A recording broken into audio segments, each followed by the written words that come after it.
Equality. तो ये topic को लेने के पीछे का रीजन क्या है वो मैं आपको बताती हूँ। अभी अभी इंडिया में ये सवाल उठा है, ये डिमांड उठी है बेसिकली कि क्या जो मेंस्ट्रुअल लीव है उसे मैंडेटरी बनाना चाहिए या नहीं बनाना चाहिए। इसी वजह से हम इस कंसेप्ट के साथ आज डील करने वाले हैं।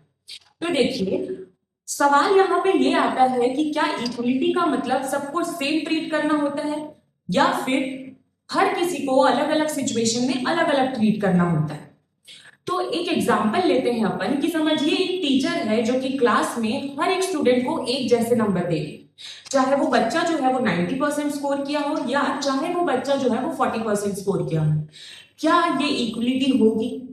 बिल्कुल भी नहीं। यहाँ पे इक्वलिटी नहीं हो रही है क्योंकि कुछ बच्चे ऐसे होते हैं जो बहुत ज्यादा ही होशियार होते हैं और कुछ बच्चे ऐसे होते हैं जो कि इतने ज्यादा इंटेलेक्चुअल नहीं होते और इसी वजह से उनके जो मार्क्स हैं वो कम हो जाते हैं, राइट। तो हमारा जो आर्टिकल 14 है इंडियन कॉन्स्टिट्यूशन का, वो हमें इक्वलिटी का कंसेप्ट इंट्रोड्यूस करता है और बेसिकली हमें राइट टू इक्वलिटी देता है। यहाँ पे आर्टिकल 14 ये स्टेट करता है कि no one shall be deprived of equality before law and equal protection of law. Okay, तो यहां पे बात की गई है कि नो पर्सन, राइट। अब देखिए कि क्या हर किसी को इक्वल ट्रीट करना ही इक्वलिटी का कंसेप्ट होगा? क्या अगर आप इक्वल किसी को ट्रीट कर रहे हैं तो उसकी क्लास के हिसाब से आप उसे इक्वल ट्रीट नहीं करेंगे?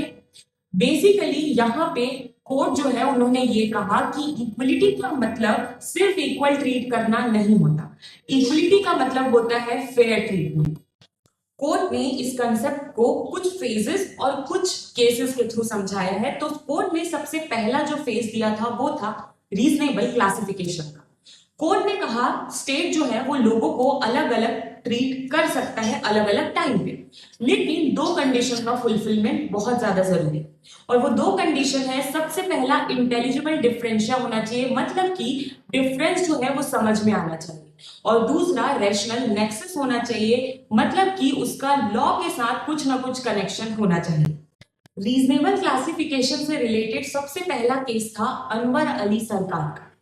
इस केस में गवर्नमेंट जो है बहुत सारे केसेस को स्पेशल कोर्ट्स में रेफर कर रही थी, लेकिन यहाँ पे जो गवर्नमेंट है वो उसका रीजन बता ही नहीं रही थी कि क्यों वो इन केसेस को स्पेशल कोर्ट्स में रेफर कर रही है।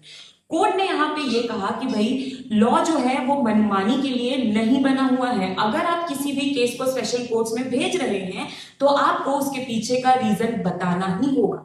फिर आया एक दूसरा केस जो कि था रामकृष्ण दालमिया वर्सेस जस्टिस एस.आर. तेंदुलकर। इस केस में कोर्ट ने कहा कि भाई प्रॉपर टेस्ट दिया बेसिकली, और कोर्ट ने कहा कि जो स्टेट है वो डिफरेंट लॉज बना सकते हैं, लेकिन ये जो डिफरेंट लॉज होने चाहिए वो लॉजिकल होने चाहिए। अगर विदाउट लॉजिक आप कोई लॉ बना रहे हैं जहां पे डिस्क्रिमिनेशन हो रहा है तो वो आपकी राइट टू इक्वलिटी को वायलेट करता है। इसके बाद आता है फेज 2 जो कि एक रिवॉल्यूशनरी फेज था, एक ऐसा केस जिसने आर्टिकल 14 को पूरी तरह बदल दिया। EP रॉयप्पा versus state of Tamil Nadu. Court ने इस केस में एक हिस्टोरिक बात कही थी। बेसिकली एक आईएएस ऑफिसर थे, उन्हें बिना प्रॉपर रीजन दिए ही उनकी जॉब से निकाल दिया गया, फायर कर दिया गया। कोर्ट ने यहाँ पे बेसिकली ये कहा कि देखो भाई, इक्वलिटी का अपोजिट ना अनइक्वल नहीं होता है, आर्बिट्ररीनेस होता है।